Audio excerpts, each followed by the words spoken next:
have the panelists here. So we have a moderator, Raunaq. You here? Can you please come over here? Can I have Nainy Sahani? She's the marketing director, from Tails, and Shylaja, the general partner.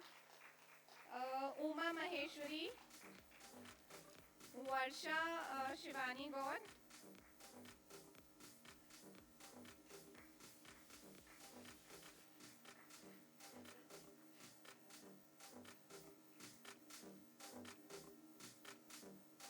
So welcome all of you, and now we'll have a panel discussion about women perspectives on video game industry. I think we'll get to hear the challenges and opportunities, and I think you all would be looking forward to the same, right? Thank you. Over to you. Thank you all for.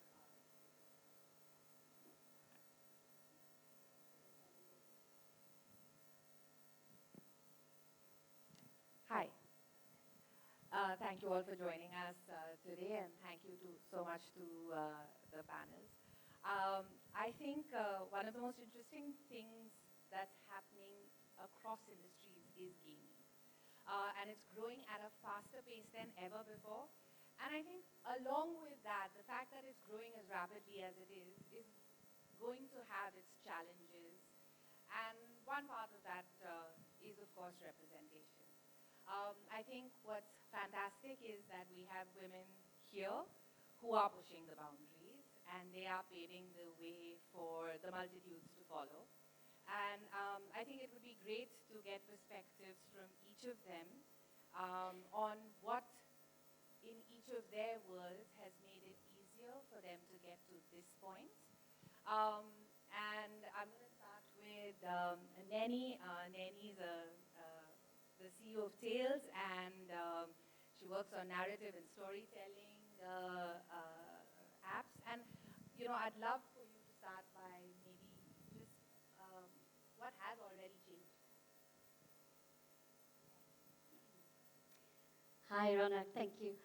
I'm very happy to be on this platform with very, very talented people. I'm not the CEO because my CEO is right there. But we have an incredible leadership structure, so might as well. Let's start with the positive. I think the hypersexualization of women in games has been called out for a couple of years now. It is absolutely not tolerated. We all have the voice, we have the space to take and call it out, and I think we are doing it in mass numbers, and no matter who produces it, it can be big ticket games, it can be indie producers, but representation for the lip service of it, for just the name of it is, actually we don't settle for this anymore, and that's a positive. Yeah, it is. I'm told on very good authority that the new GTA has a main character who is going to be female, Lucia. So I think that's outstanding, because those of you who played GTA in its first avatar, really, there was nobody you could be. Shylaja, I'd love for you to share a little bit about what's already changing. You've been a part of the funding story, and I think across the board, across industries, the numbers for women founders remain very small, and I think gaming possibly a little shyer than those standards. So I'd love to hear what you think is already changing. Started? Yeah. So I think definitely there has been a change from what we saw in the past, and I think it's a very interesting trend that we are seeing. That we see a lot of women founders coming up and pitching to us on a regular basis, and that's very heartening. And we also have seen how there have been some very successful companies, gaming companies, which are women-led. Hitwicket, for example, women-led. Very happy that we have a great company that we can talk about from an India story perspective. And there are many more, she is one of them, Kirti is one of the examples, there are many more. And similarly on the investment side as well, very interestingly, we don't have a lot of gaming investment focused funds from India. and we happen to be one of him. And just wanted to share that we are a team of 4, and 3 are women in that. Outstanding. Congratulations. And we also have many other funds which focus on gaming, and what I find it interesting is there are also a lot of women-led, funds, cropping up from India, and great leadership, seen there. So definitely the scene is bright, and we should all look up to them and learn from them is what I would say. Varsha, tell us from the corporate side, the quick decision making, the ability to sort of push the glass ceiling. How is that changing? Is that changing? Is that also translating into being seen and heard? So I think corporate side, it's always a work in progress, and I don't think it gets to a point where like, yeah, we've done enough, there's no need to do more. But as Nainy already pointed out, the conversations are happening. There is a lot more awareness about the faults that are inherent. It's not unique to gaming, but I think they're a little more, they're deeper in gaming. And at least we've gotten to a stage where we can acknowledge them and start working on them. I think we see a lot more companies, especially at a certain scale, start doing a lot more affirmative action-based policies. It's not just, they're walking the walk and not just paying lip service, right? So that is happening. We still don't see enough women in leadership, as we were just speaking before. It's a lot more accepted for women to enter the game development sector now, because the sector has just become so much more, so much less unconventional. It's not seen as a left field thing to do, but you don't see them really being able to hold out till the leadership levels, and that's something we need to continue to work on. But I'm going to take the increased numbers in the sector itself as a positive, and we can figure out how we can fix the leadership issue. I also think in certain parts of the process, I think in terms of design, writing, some parts of art, we have some superstars. Purnima Sitaraman is a regular here, and she makes us very proud, so I think that's fantastic. But something that I think you touched upon, and I'd love to go further into it, the language around gaming remains quite gendered. That could be in a pitch when you are trying for funding, or the fact that you are trying for a grant instead of trying for funding. It could be the language inside the game that is speaking to you, or it could even be the language in the headset while you're playing. How do you think, as part of the industry, we can start to change that and convert that challenge? I think we just sort of take it as a free-flowing conversation. So you were asking more about the voice or like the perception of gaming. Yeah, I think the language. I think anyone here, and the same example we've already spoken, if you say the word gamer, I think most people right here would have imagined a male player. Very few actually see women as gamers, as you pointed out earlier. And that itself is where the problem starts, where you're not really creating room for them to be a part of the industry, for them to be in gaming. And they are there. And many of them choose to be anonymous because sometimes it's just not a safe space for them to be.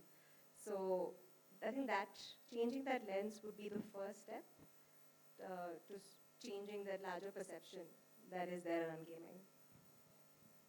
I'll add to that, I think what Varsha is pointing out is the gamer identity and what do we imagine as the gamer identity. And sadly, I think this has been the scenario for a decade.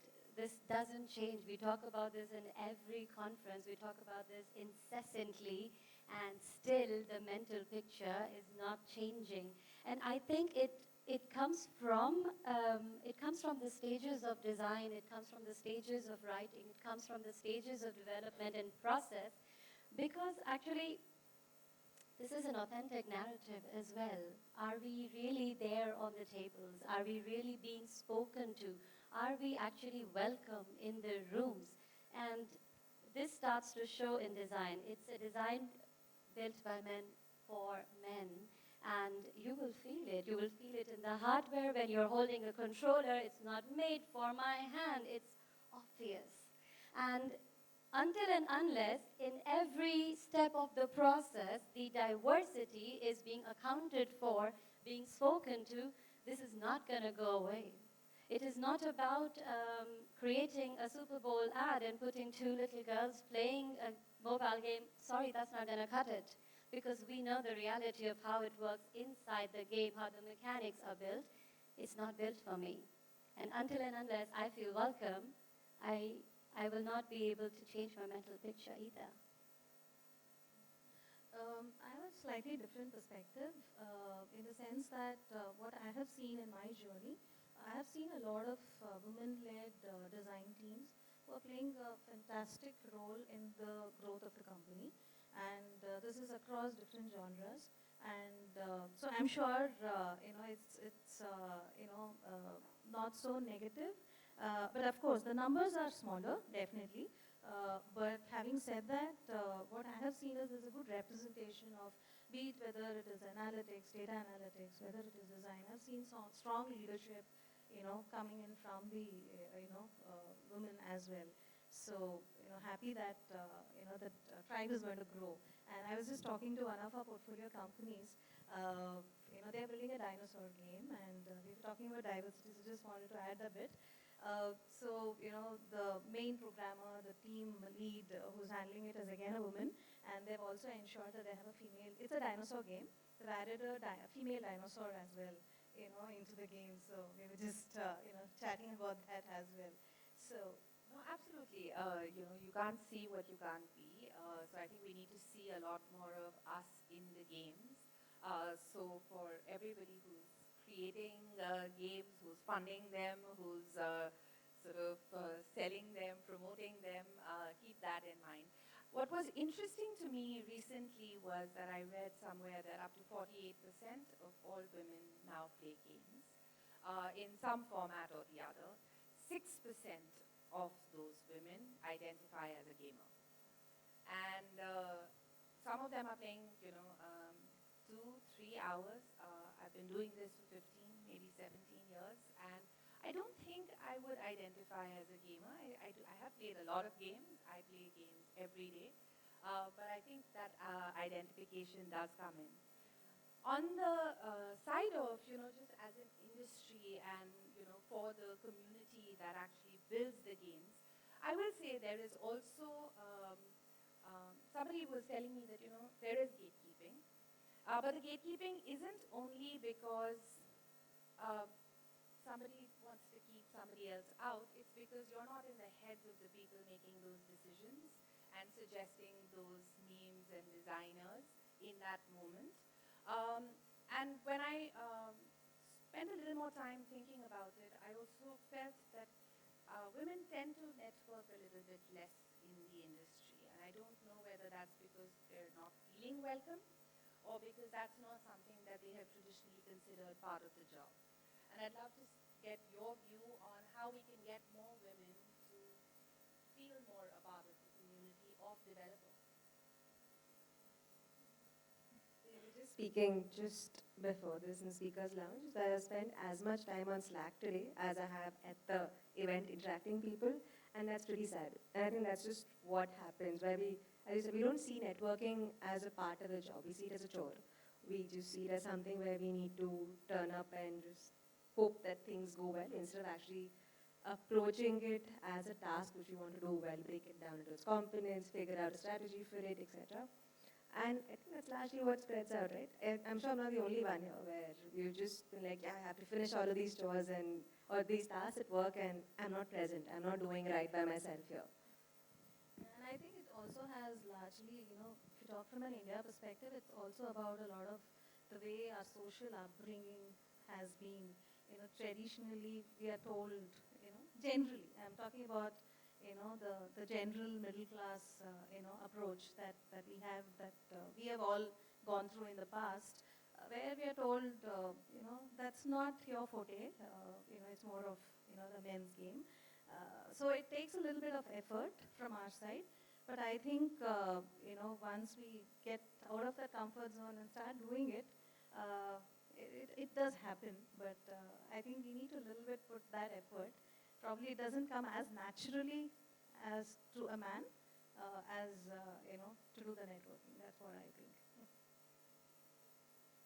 I would really like to weigh in. Yeah, I was talking to my colleague, and we were talking about conference cultures in general and why some of them feel very alienating and isolating, cold, hard to approach, and some feel warm, some feel easier and easier to navigate. And I think we're settling for crumbs. I think we are trying to adapt to an existing structure that we are not built for, and I am being made to change over and over and over again to something that doesn't come naturally to me. Women thrive in women-led communities. So it's not that women cannot network. Yes, we can. We are actually exceptional in building communities and networking, reaching out, showing up for each other. It's just that maybe the setting is not for us. I don't want to be in cold rooms and made to sit on panels. I want to be in rose gardens. I want to be talking about a range of subjects, and I'm not sure why every time I am being told to upskill, to fit better in rooms that are not made for me. It's not welcoming, and I don't think I want to take this onus on me anymore. I think we need to create and imagine better spaces, and we just accept that this is not doing it.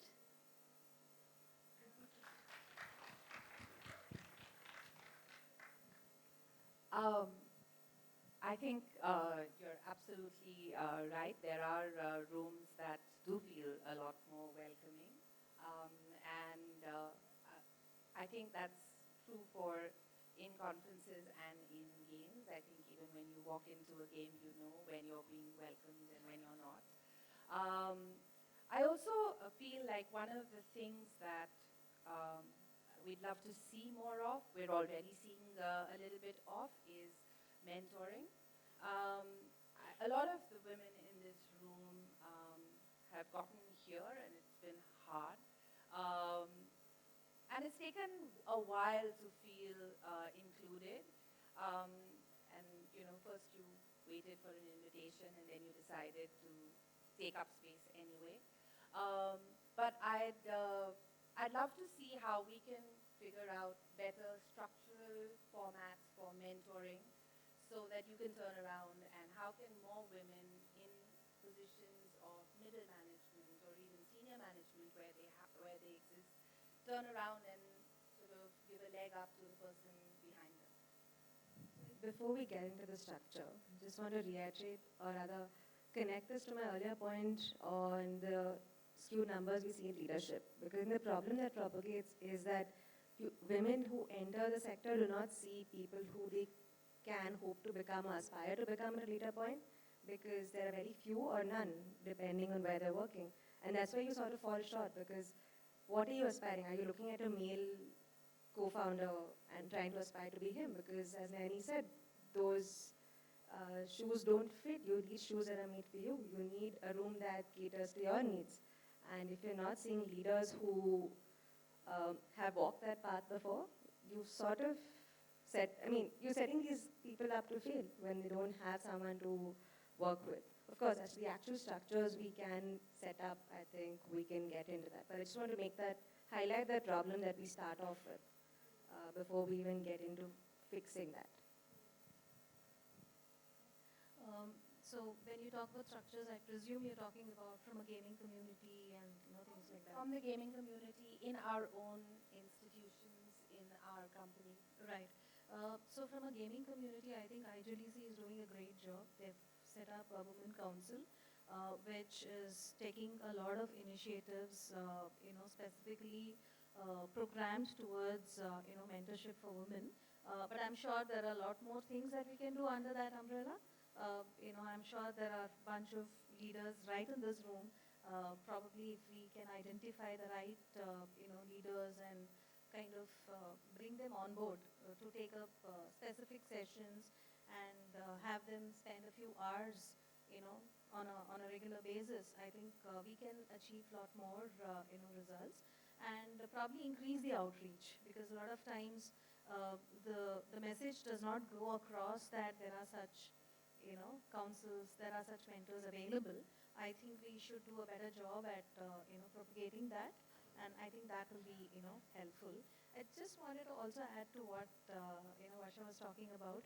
While we're talking about women and leadership, more people, I think we also need to be conscious that it's not just about women, even, it's an equal responsibility for men also to kind of, contribute. And I don't want to say that men are always being unwelcome.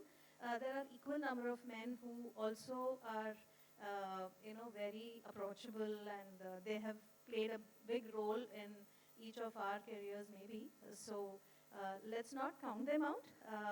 So I think it's a way to work together and, take it forward from there. Yeah. Absolutely, absolutely. We need all the mentoring and support systems. Firstly, mentoring really works. It really, really, really works when you're able to share without consequences about your fears, about courage, about self-esteem. These are the topics that actually hold you back many more times than skills. One thing is, as a woman, what I do not like is unpaid labor. And I would like that if we are talking about mentoring, that we should formalize it.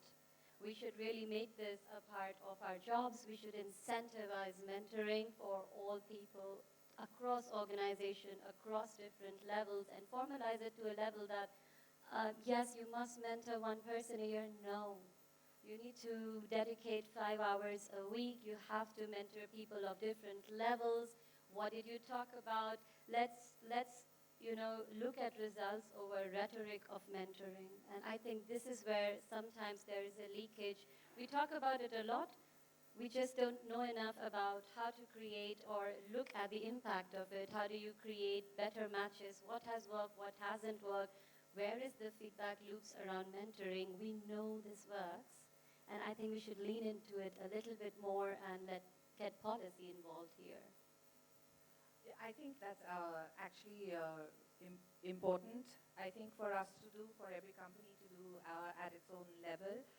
What's also interesting, in agreeing with what you said, is I find that if you will reach out and ask someone for help, especially a woman in your industry, 9 times out of 10 she will reply and she will say yes.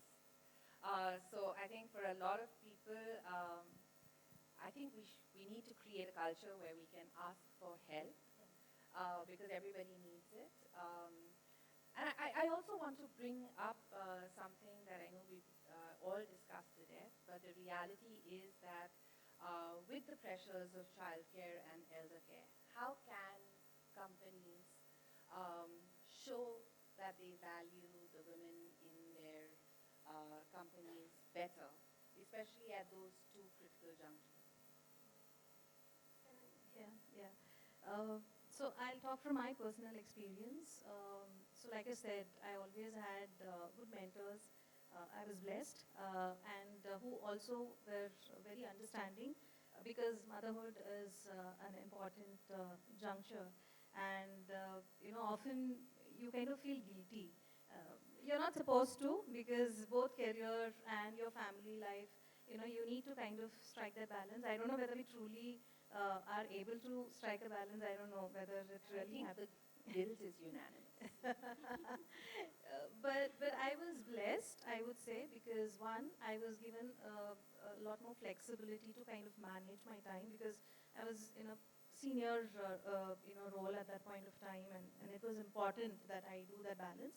Another important thing what we realized is what I go through at that point of time, and we were a pretty young team at that point of time, and we knew that this will happen with a lot more employees in the organization. And what we felt is we need to create a system which will, help. And so we actually created a daycare center within our, office facility, and that really helped. Not just mothers, I would say even the young fathers, because they could then bring their child and, manage. So I think these small initiatives definitely, are helpful. And we were just chatting on how, you can show a little more flexibility and, handling of work hours and, things like that. So I think that kind of helps. No, just adding on to that, I think caregiving is unfortunately, for biological reasons and other reasons, is a part. I think you just have to factor that in when you try to plan out your work and your career. I think one of the best things that's happened, thanks to COVID, is the acceptance of hybrid working, even remote working, which gives that kind of structure, like freedom to structure out your day and structure out your deliverables and work with what works for you and not just what works with being in the office and focusing on being more visible than just doing your work. That also maybe goes back to the bias we have, okay, let me just get my work done and get back home, right? So that I think is one of the best things that's happened. Of course, there is a lot of rollback of that for various reasons. Amazon's been in the news for the wrong reasons, I think, around this. But yeah, I don't see why that can't be made a structured thing. It's, you account for the fact that 50% of your employees do have certain obligations that the rest may not feel like they really want to do. Because unfortunately, caregiving has been made a female responsibility. Whether you like it or not, it's foisted upon you, so you might as well accept it and work around that. Otherwise, you're losing out on your workforce. It's as simple as that. I agree. I agree with everything you both said. I agree that daycare centers, I think the acceptance of the inevitability of motherhood and how it primarily changes your life and how to accommodate work in it or your career, your ambitions, your hobbies, just general living, is accepted, understood, nuanced. But I think what is also something that we definitely should say on this stage is that this is a social problem. This is not something that I can solve on the stage or my organization can solve. What we also need, in addition to everything that the organizations are doing, is we need to talk to our partners. We need to talk to our parents. We need to talk to our family members on sharing the load. Because once again, the onus of all of this labor is on my shoulders, that I am this champ who is going to ace at work and in life, and I have hobbies, and I'm showing up, and. But we can also talk to our partners, we can also lean on them, we can talk about childcare, elder care, family care, and say, this is where I stop, this is where you're going to have to step in. And until and unless we see that it's a larger problem than just in my company, we will, we are going to keep talking about it year after year at IGDC. I think that's the goal, and I don't think it's just in gaming. I don't think it's just sharing the load. I think it's also sharing the emotional load, because you are also the project manager of making sure your house runs. And that's just, I mean, it's thankless at office and it's thankless at home. So I think that that's just a reality. Coming back a little bit to pushing boundaries, we're seeing a little bit. I'm seeing more women at IGDC every year. That's a good sign. It's not enough, but it's a good sign. I'm seeing more women on panels. But we're not seeing women break out into leadership or leadership roles. How can we do that? How can we push more women? How can we also have companies take more cognizance of them? And how can we encourage more women to put their hand up and say, it's my turn?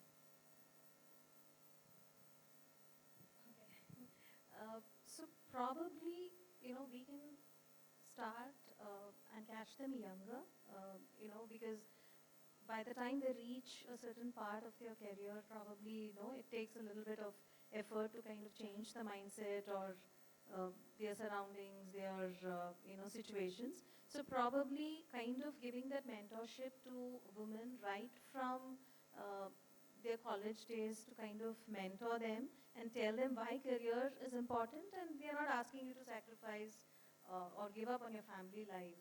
You can manage both. Probably that's one starting point, I would say, is a good way, because I think they're young at that point of time, and a lot of things that you kind of teach them, tell them, and mentor them stays with them for long. So that's one starting point, I would say. And in terms of mentorship through careers when they're working and things like that, At that stage, I think we should organize a lot of mentorship programs, which we spoke about, and create specific programs where we can um, mold them towards the leadership positions and help them reach that goal is my take.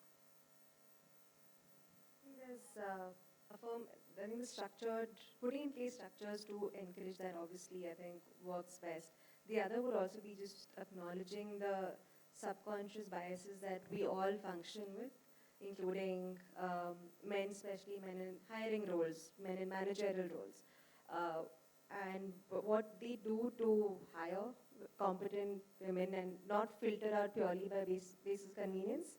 I think an anecdote just discussing earlier is if you have a team of 10 men and you're looking to hire another role, you're most likely going to hire another man. You may not be willing to do the effort or put in the emotional work to make that place safe and accepting for your first female hire. And that is, it's very easy for people to take the path of least resistance and to be willing to do that extra work to make room for us, I think is where we also have to start, because you can't fix the problem if you don't acknowledge it. And especially with subconscious, they tend to creep in when you least expect it. I don't even remember how many times I have actually seen this scenario play out in my jobs. So it's really sad, like hires like, this is real. And I think there are very well documented reasons on why there is leakage when women are climbing the career ladders. It is, and many of them are attributes of motherhood, attributes of family responsibility, attributes of working culture. This happens a lot in leadership. As soon as you climb to a certain level, if you go above middle management, there is a really strange ask from this level of hierarchy that are you available at all times?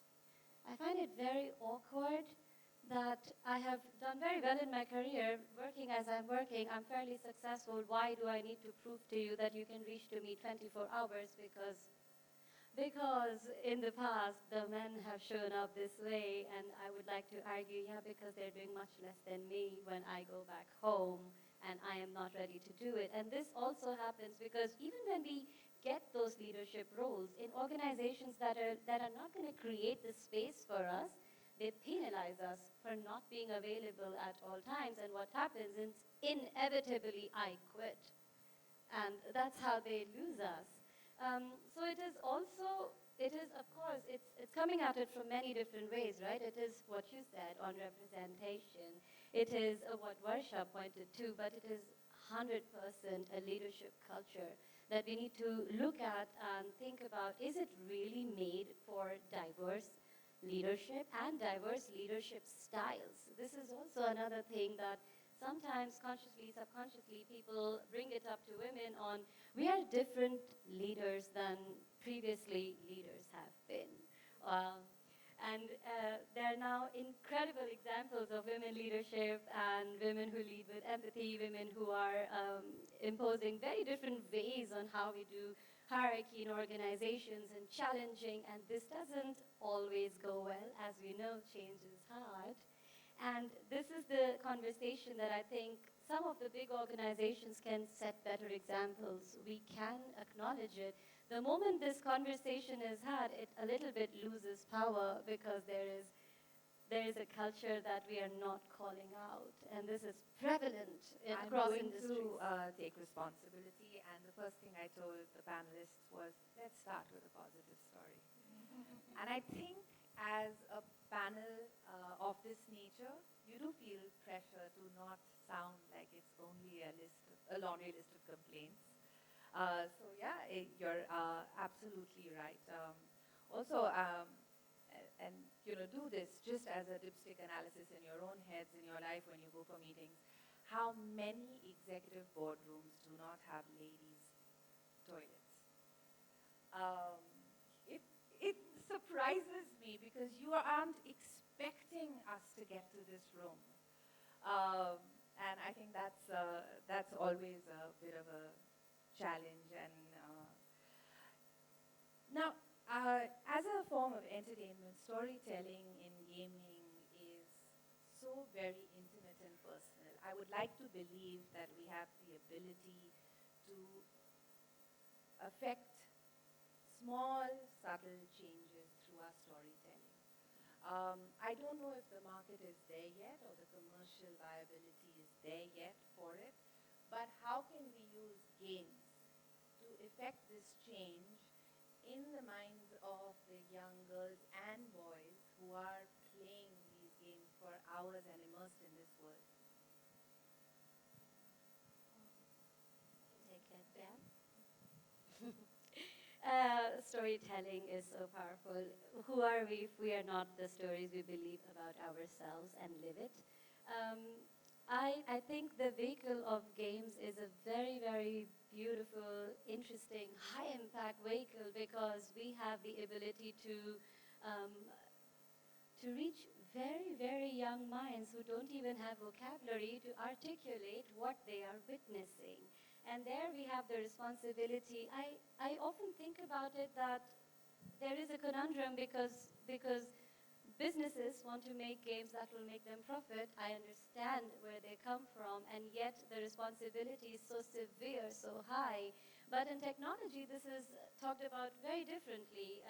When you develop tech, when you develop mobile tech, you talk about it a lot that actually the user doesn't know what the user wants.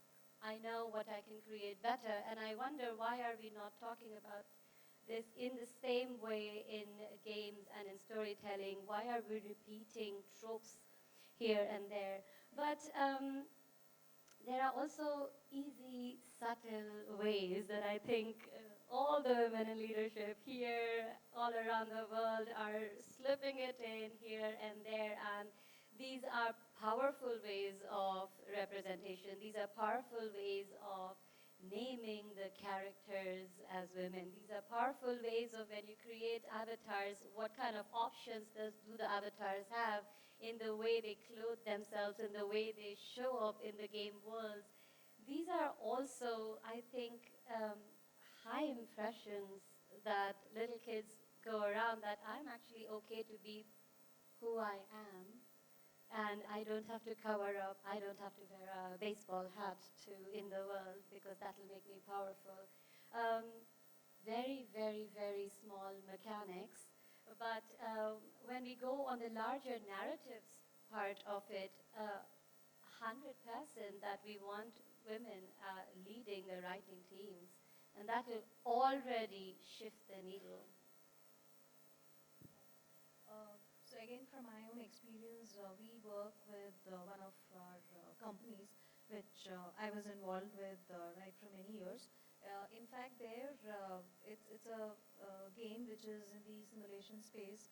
It's a cooking game, and interestingly, it's meant for the female audience. As in, when I say it's meant for female audience, a lot of female gamers play that game, and they enjoy playing that game a lot. And there are a lot of times when they find very interesting changes that happens to the game, which they enjoy, and they give feedback and things like that. So whatever tweaks, whatever levels are introduced, it's keeping that audience in mind. So definitely there are different ways of reaching out to that particular audience and catering to them. And I'm sure many more games can be developed with that intent.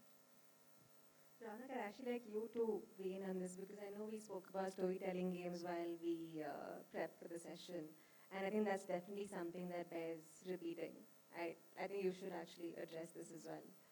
So we were talking earlier, and the fact is that I think storytelling games have started to change a little bit.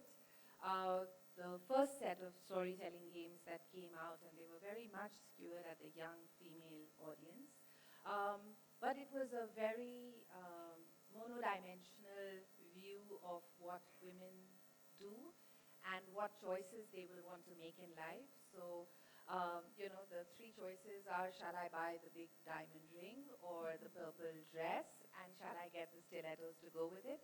And I think to some extent they were also, but I won't say just hypersexualized, but it was romance was the great driver of this person's identity and raison d'etre. That's it. How can I get him to fall in love with me? And I think today I'm seeing some of the storytelling games are, the avatars are slightly younger, which also takes that aspect off the table. I think they're seeing a little bit more of the Berenstein Bears kind of, you can be anything you want to be attitude. But I do feel that, I feel like our youngster games, the ones for very small children, are being able to address it to some extent. And then we go through this divide almost in the genders where the games split. And we do have, I've spoken with several of these young women gamers, but I'm calling them women gamers. I'm not just calling them gamers, right? So they are few and far between, the ones who are playing these, what are considered mainstream games, but they're not. They're only streaming to 50% of the gaming audience.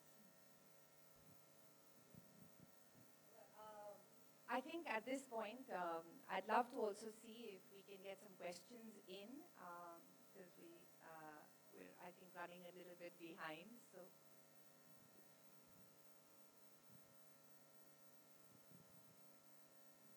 If you can just also mention who you're addressing the question to, I think that will help. So I'll take my first. There are two questions that I have. One question would be to Nainy. So when you talk about, it's a simple question on how do I call out people? How do I call out studios that are creating women-centric game but have no women on their team to represent that genre? So how do I call them out? Firstly, protect yourself. Yeah, I do not say this lightly, and I do not take it lightly that sometimes calling out will put us in danger, and I acknowledge that. But if you are not going to be directly affected, use all media that you can. One thing that organizations don't take well is bad coverage. Make it work to your advantage. You can. You can be a small person on Instagram. You can be making blog posts, and SEO is a charm. So take space and don't be afraid, and get people, get your friends to share. Reach out to women in the industry and they will share, and that will already reach the right rooms and they will be very afraid. I can tell you it happens all the time, and it has actually affected incredible change across industries when we start to open our eyes and when we start to do it. So thank you. Yeah, Thank you. do it. I do have one more question to the panel in general. When you're talking about specific tropes that are catered towards female audience, like a narrative or something, how do we break out from that trope and engage the female audience in other gaming genres as well? I believe currently there's a lack of it because of not a lot of catering, like you said, in characterization. So, like, how would we, as like budding artists or budding like gamers, would want to change that aspect in that? So I'm going to start and give them a second to also weigh in. And I think, adding to what Nainy answered in your previous question, reach out to more women in the industry. The sisterhood is actually a tremendous concept, and you have to want to be a part of it, and you have to want to strengthen it. And if you do, like I said, 9 times out of 10, somebody will support you, somebody will be able to tell you what they've used to rectify this problem. And technology is actually a great place for this kind of thing, because we have always gone to forums to even find out solutions for bad code. And so, when you reach out to somebody, they will give you a hack. They will say, you know what, the next time you're in the room, try this. When somebody's talking over you, do that. They will actually tell you. And so talk to women while you're at the rest of this conference. Make it your sort of motto to walk up to people, exchange LinkedIn profiles, Instagram, emails, whatever it is. Make those connections, because those connections are not about, oh, I suddenly know so many people and I'm really well networked and I'm going to get promoted. Those connections are actually how you're going to be a better professional for yourself and for everything that matters to you. You're an artist? Yes, I am. I've just graduated from MIT Institute of Design. Wow. So I'm currently a fresher. I'm looking for job opportunities Sure. and 3D artist, 2D artist, yeah. Cool. You're going to be in the right rooms when you're going to see these things on the drawing table. And one thing you can do is make a solid argument. You know, gain awareness on when these things have not worked in the past. Gain awareness on how women have been characterized, how people of non-conforming identities or, you know, gender roles have been portrayed, and it has backfired in organizations already, and that will make your argument stronger. So when you're going to be there and when you're going to pitch your new character, take this ammunition with you, and I think it'll help. Thank you.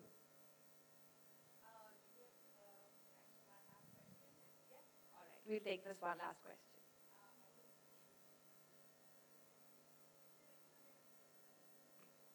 Okay, so I would like to begin my question with a statement that working with skilled people does not necessarily mean that you're working with nice people. So I want to know that being in industry, how do you dodge such kind of people? Like such kind of questions, or how do you navigate professionally with these kind of matters?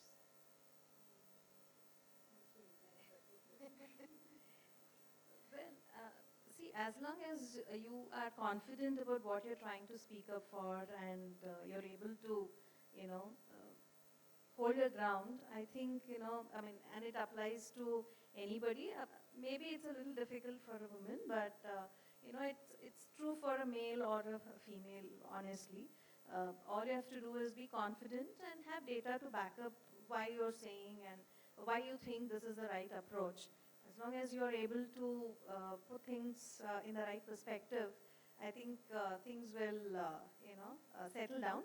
Of course, if things go bad, then of course you'll have to take some call. But otherwise, generally, as long as you're confident and able to put your thoughts across, I think generally you can manage and hold the ground, is what I feel. So I will say sometimes it's a toxic work environment. Yes, it is. And sometimes you have to just acknowledge that and accept it and see if you can affect change, do everything you can. But if you don't, put yourself first. Yes, I learned that recently. So I had one more question, which I think I experienced. Once they start accepting that you are good at your job, they kind of stop treating you as a woman. They won't accept the feminine side of you. If they are accepting that you're good at your job, they'll start treating you like men. Like they'll stop accepting your femininity. This was one of my experience, and I want to know if this just happens with me or like everyone else experience it. Yeah, I know that. I think it's because there has been historically a correlation on strength and masculinity, power and masculinity, and sometimes what happens is, and it happens to me, it happens to all of us, that when we want to portray a strong character, we lose femininity in our body. What are we doing is we are intuitively making a different garb that I'm going to show up. It's sad. And what we can do is we can create boundaries around it. We can also stop people and be like, I will not be acknowledged in this way. Please, I'm not comfortable. You will speak to me in this way. You can, like, there is a way, there is a bro culture, and then there is us. And what we can do is we can assert our presence, that this is how I like to be spoken to. My work is good. I am aware. And this is how I'm going to take space, whether you like it or not. And then we can have a conversation from an equal step, you know. Maybe that will help. That has helped me in the past, so push back. Also, if it's not encroaching on your person, it's okay. I don't need to see my colleagues to see me as a woman. I need my colleagues to see me as a skilled human. Yes. Okay. Thank you so much. Well, thank you very much for, I think, a very interesting and very different perspectives and experiences that each of you have brought. I hope we we continue to see more mentors on panels like these.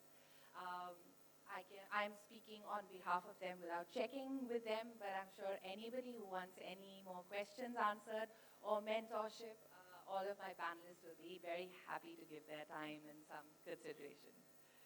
Thanks, guys. Thank you.